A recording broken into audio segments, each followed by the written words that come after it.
kono jare 18. Nek kidul ya Sragen loro kurang. Nek omong karo Ya, selamat jumpa lagi dengan Bonsai Sragen. Apakah Anda seorang yang hobi berbonsai? Apakah Anda ingin sukses dalam berbonsai? Kalau jawabannya iya, satu, paling enggak Anda itu harus rajin. Bagaimana caranya punya bonsai yang banyak? Kalau Anda ingin punya bonsai yang banyak kok enggak mahal-mahal harganya, beli enggak mampu, ya gimana caranya? Kita tanam dari kecil, seperti bonsai asem. Nah, asem-asem ini kamu tanam dari kecil, lambat laun dia juga akan besar, lambat laun dia juga punya nilai. Jadi kamu tanam sebanyak-banyaknya. Jangan berpedoman punya bonsai bagus 1-2 terus berhenti, itu jangan. Kamu harus rajin tanam. Kalau enggak ya cangkok, cari cangkok. Kalau dongkel di kebun-kebun di mana yang ada bonsai, kamu dongkel. Kalau bonsai kamu banyak, saya yakin suatu saat kamu akan sukses. Karena antara sekian banyak bonsai kamu, antara satu dengan satunya, ada yang bagus, ada yang unggul, ada yang mahal, ada yang murah. Jadi kamu suatu saat itu akan menjadi pembonsai yang sukses. Apabila ada pertanyaan begini, Mas, bonsaiku 1 atau 2 atau 3 bagus, cuma 2 Mas, bagus banget Mas. Nah, itu bonsai kamu itu kamu buat bisnis atau buat kebanggaan atau buat taman bonsai sendiri di rumah. Nah, kalau buat bisnis, kalau cuma 2 terjual ya habislah. Kamu nggak mau membonsai lagi, ya harus dari awal lagi, nanam atau beli atau cangkok atau dongkel, itu dari awal lagi. Tapi kalau bonsai kamu ingin menjadi seorang pembonsai yang sukses, harus punya banyak, ribuan, bahkan ratusan, bahkan ribuan. Jadi laku 1 masih banyak, laku 2 masih banyak. Nah, itu trik-triknya orang yang pembonsai sukses. Jangan cuma 1-2 terjual habis, ya habislah. Kalau aku ingin pembonsai bangga Mas, cuma 1-2 ikut lomba menang, ikut cuma 2 itu saya pelihara, nggak saya jual, ya nggak apa-apa.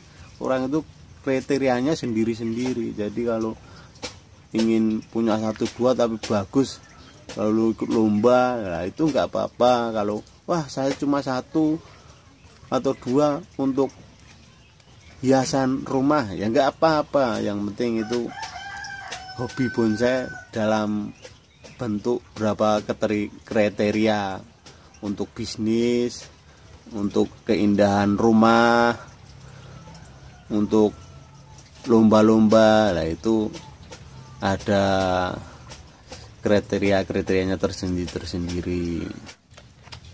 Bonsai asem selalu bertahan unggul dalam pembonsaian itu karena bonsai asem itu dalam pembentukan itu sangat bisa unik-unik, dibikin lekuk-lekuk seperti apa itu, maksudnya tuh pohonnya nggak mudah patah. Jadi selalu ada keunikan tersendiri. Makanya bonsai asem itu selalu kan berjaya terus dari dulu sampai besoknya akan selalu unggul, nggak pernah ada matinya. Semua orang membonsai asem itu punya kriteria dan keunikan tersendiri, ciri khas tersendiri. Jadi andainya pembonsai itu inginnya dibikin ini, ya itu nalurnya sendiri itu akan membuat kreativitas seni.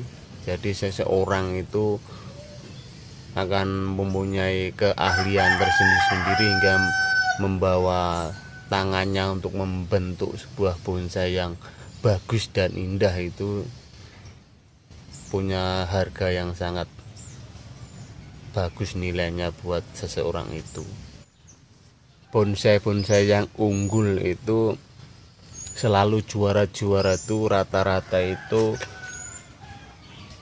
memperhatikan pola dari pertumbuhan yang bibit yang unggul, terus dibentuk untuk tumbuh sesuai pertumbuhan antara batang, ranting dan daun, itu yang akan selalu sesuai seirama indah seperti pertumbuhan di alam bebas. Harus dipelihara sedini mungkin dari sejak kecil. Kalau sudah, mungkin ada yang seorang tuh membonsai itu di kawat itu akan membentuk keunikan tersendiri. Tapi itu kadang itu yang lebih unik lagi itu seakan-akan itu dari kecil tumbuh hingga dewasa itu nggak ada pembentukan seperti alami, itu yang unik, itu unik.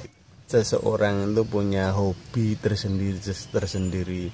Ada yang hobi mancing, ada yang hobi sepak bola, ada yang hobi bonsai. Nah, itu hobi bonsai itu menyenangkan juga. Tekuni aja apa adanya. Kalau Anda tekun, rajin, kreatif, pasti mendapatkan hasil yang memuaskan. Yang penting jangan patah menyerah, selalu semangat untuk mengkreasikan bonsai-bonsai Anda. Kalau kamu hobi dalam berbonsai, terus kamu itu mau supaya bonsai saya bagus, ikut kompetisi, ikut lomba biar jadi juara, itu poin 1 buat kamu. Karena itu sudah ada semangat dari jiwa kamu untuk membuat bonsai itu sebagus mungkin. Kembangkan. Nah, namanya suatu perlombaan itu ada yang kalah, ada yang menang, itu wajar. Lomba apapun, lomba seperti lomba kicau burung, lomba balap, itu ada yang kalah, ada yang menang, yang itu wajar. Tapi kalau kamu sudah punya jiwa untuk bikin bonsai untuk dilombakan, itu poin bagus.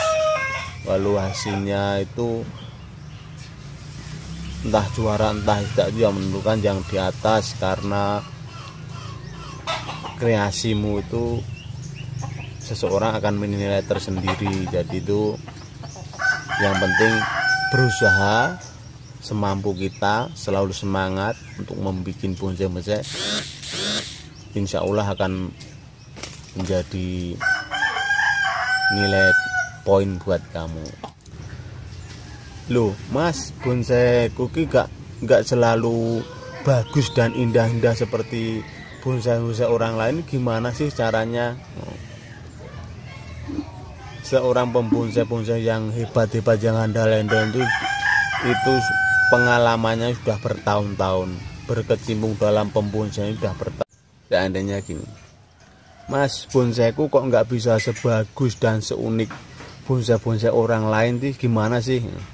Itu jawabnya gini, seorang pembonsai yang sudah handal, sudah hebat, itu berkecimpung dalam pengalaman bikin bonsai itu udah bertahun-tahun, bahkan puluhan tahun. Jadi kamu harus optimis, jangan pesimis. Kamu selalu mencoba bikin bonsai, sharing, lihat-lihat ke bonsai teman, bonsai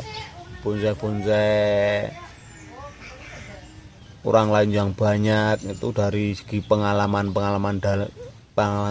kamu dari hari ke hari, itu akan menjadi sebuah pelajaran sangat hebat. Jadi jangan selalu patah semangat, karena dari pembelajaran kamu, dari sharing, tanya teman, lihat di YouTube, di alam bebas, itu kamu akan mempunyai wawasan tersendiri.